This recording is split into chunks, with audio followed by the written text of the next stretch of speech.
Mr. Nobody. Oh, Yeah, I just watched this last night with Bob Odenkirk from Breaking Bad, and that's Saul. Yeah, Better Call Saul. Okay. That's what I thought. Yeah, man. Obviously, this movie is largely inspired by John Wick. I was about to say, dude. I was about to say that. Is it just Saul Wick, dude? Like, That's what I've heard. Yeah, pretty much. Obviously they changed things. There's some great cameos. Do you guys want to know who's also in this? I don't think it's really a spoiler. but you're spoiling it for the rest of America that's listening. But if you really want to do that, so keep it to myself. You can roll the dice if you want to, bro. You can do 1 out of 3 if there's that many. 1 hour. Okay, I thought this was pretty cool. Christopher Lloyd is in the film. Wow. And I won't say in what context, but Christopher Lloyd, as in Doc. Damn, dude. Which is awesome. He's pretty old, isn't it? Then, right? And Michael Ironside is in. Nice. Oh, sick. Fucking dark side, dude. That's crazy. Yeah. Zeus. He's for sure like 71 Ironside now. He's got to be. What did you watch it on, dude? I watched it at home. No, I mean, what is it on? I think I digitally rented it. Oh, so iTunes or something? But it's also in theaters, obviously. I haven't been back to the theaters yet. Are you going to? Maybe for Mortal Kombat. Maybe. I might. What? And that might be the one to pull me out, man.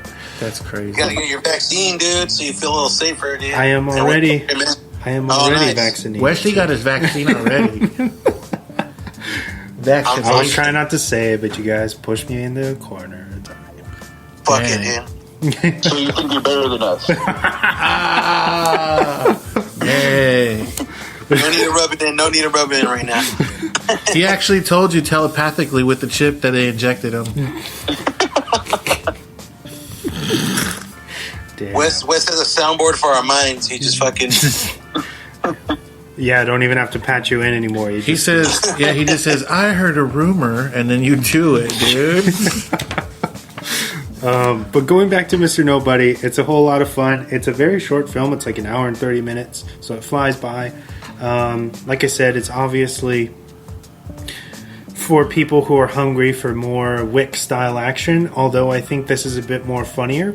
And I love that they are giving opportunities for these older actors to show that they can do action. You know what I mean? Because you got Denzel, you got Keanu, and now you got Bob alongside them. Bob, he's not somebody who you would think could pull off the stunt work, and you can tell it's really him. You know what caught my attention too for that trailer when I first seen it was the music, because that's a Louis Prima, the Nobody. Oh yeah. That's a fucking old school song. So next question is how's the soundtrack for that? Is it good? It's great because his character in the film has a huge vinyl collection. Forget about it. So that's why, that's in the trailer, because that's very much who he is, or at least who he's trying to pretend to be. Yeah, who he portrays. This film to me is a mixture of probably John Wick meets History of Violence. That's a good comparison, but also that's a really good song too that they use for that, because I mean he says nobody 15 times in that song. And there's a crazy fight scene to that. Yeah, they get all Django style. Well, not to that song, but why the movie happens pretty much is this fight on a public bus, and the choreography for it is very great. And they show that in the trailer. Do they? The public bus fight? Yeah, briefly. But yeah, seeing it play out in real time is pretty... It was done really well because it's sloppy. Because Wick is very bam, bam, bam. You know what I mean? He's so this is old boy style? He's very rusty and vulnerable or whatever. So that's the difference. You know what I mean? Not that Wick doesn't get hurt some occasionally, but this guy... is Jackie Chan old boy style? Yeah. Okay. I'd probably check that out. before, I mean, like, I've been wanting to watch it, but It's good. now I have a reason to. And that's on Prime? Oh, no. Wherever you want to rent it, I think. Okay. It's early access, I believe. Yeah, and that's my Rex for this episode. Those are good recs, dude. Very nice. Thank you. And then we move into my main focus. Right? Hey, 5, 4, 3, 2, 1. And now for the movie focus of the week. All right. Thank you, Vic, for that wonderful intro. You're welcome. I actually heard it too. I was like, I thought about that. I'm like, you guys have to listen to me every single fucking time, please. It's a good point. But no, those are really good. They've stood the test of time. You're welcome, dudes. So Beavis and Butthead Do America. It's PG-13. It came out in 1996. It's a comedy, animated comedy. It runs at 1 hour and 20 minutes, and it's got a 72 on Rotten. That's actually really good. Yeah, it's a good score for it. Directed by Mike Judge, written by Joel Stillman and Mike, featuring the voices of Robert Stack, Demi Moore, Bruce Willis, Cloris Leachman, R.I.P., and David Letterman. The film follows everyone's favorite duo as they set out to find their stolen television set. The two soon find themselves wrapped up in a dangerous situation in which they both hope to finally lose their virginities.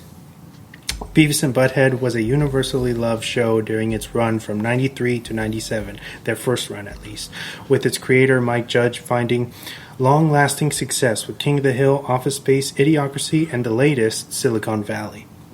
In the late 80s, Judge picked up animation as a hobby while also studying various mathematics in college.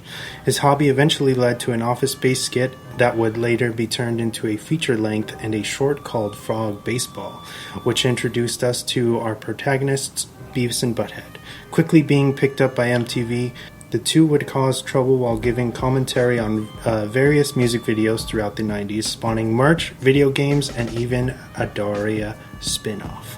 The show's success did not come without some negative controversy, as the two were known for their taste for heavy music, vandalism, and violence. In October of 93, a 5-year-old boy burned down his trailer park home with his little sister left inside, which resulted in her death. The mother then claimed he had been exposed to the show, which often displayed Beavis's obsession with fire. In response to the tragedy, MTV took out any references to fire or arson from the show from then on, despite neighbors of the family claiming the child did not have access to cable television and the mother openly admitting she had left the children unattended for the night to go on a date. MTV had pitched the feature-length idea to Mike Judge for some time before finally agreeing in 94, as he halted the production of the show in order to write the screenplay. With MTV Films, Geffen, and Paramount Pictures on board, the film was released in the U.S. on December 20th of 1996 and was met with lots of positive feedback, being made for $10 million and grossing over $63 million at the box office. The film stands as the only theatrical released animated film by MTV and had a short-lived run as the biggest December box office opening in history until Wes Craven came along the following year with Scream 2, dethroning it. The film adaptation is incredibly authentic, acting as a longer-running epic episode that one could compare to the likes of the Jackass movies. Boasting with an incredible voice acting cast, a fun and effective soundtrack that includes Isaac Hayes, Red Hot Chili Peppers, LL Cool J, Rancid, AC/DC, No Doubt, and the Butthole Surfers. In the wake of the brand new Paramount Plus app, a sequel was announced back in February of 2021. Thank you. Dun, dun, dun, dun, dun, dun, breaking the law. breaking the law. We are dropped the mic. That was really good, dude. Thanks, man. So what made you pick this movie, man? I think, I don't know if you guys know this, but I've always been a big Beavis and Butthead fan. I grew up with it, despite my grandparents trying to keep me away from it. I saw this movie, and I thought it was great, man. It's fun.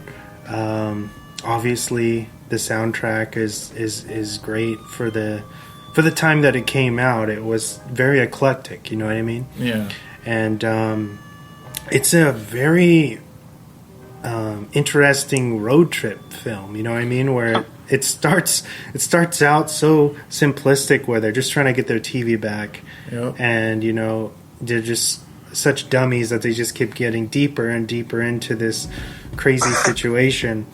And you know, we haven't done very much animated stuff on here yet, and I thought this would be a good opportunity to, you know, to get everybody to talk about something that I feel like, as much as people love it, I feel like people have forgotten that there is a movie. You know what I mean? And I think that that's because it hasn't been converted to Blu-ray as far as I know yet.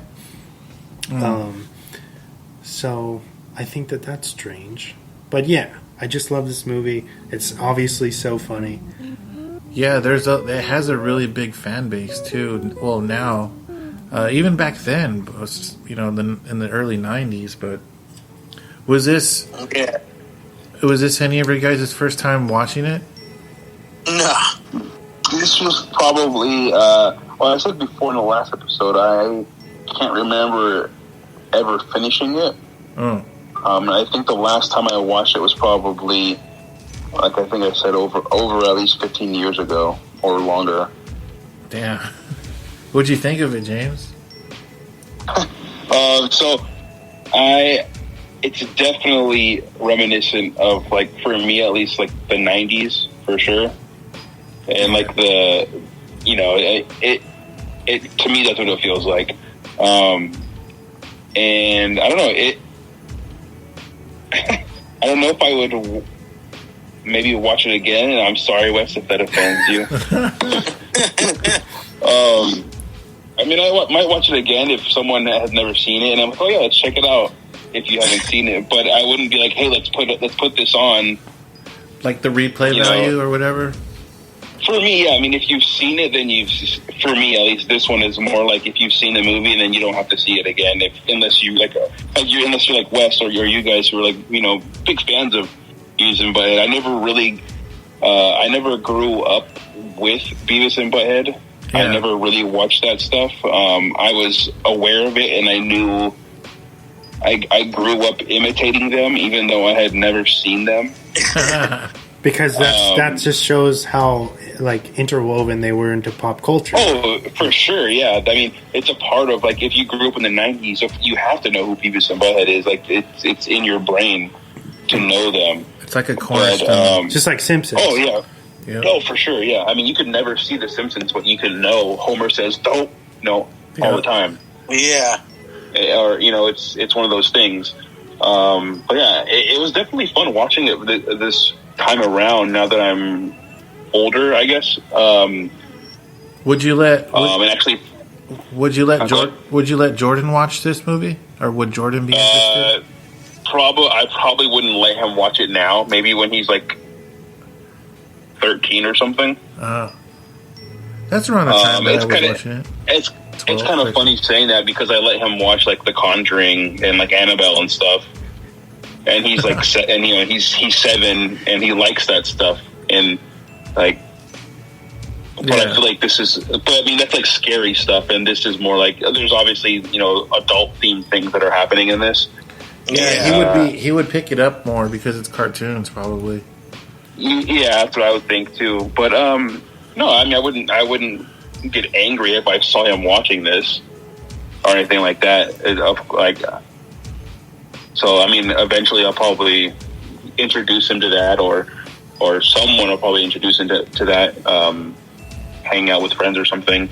Because I doubt that Beavis and Butthead would actually ever go away, regardless of how old you know they are. And then also like Vic had brought up, I don't know, I think it was off the air, but I was definitely aware of characters characters that had spawned from this movie, or from the series. I'm not sure. I never watched the series, but I know that the movie, like the guy who's in the trailer, who has a trailer, he is he supposed to be Hank Hill?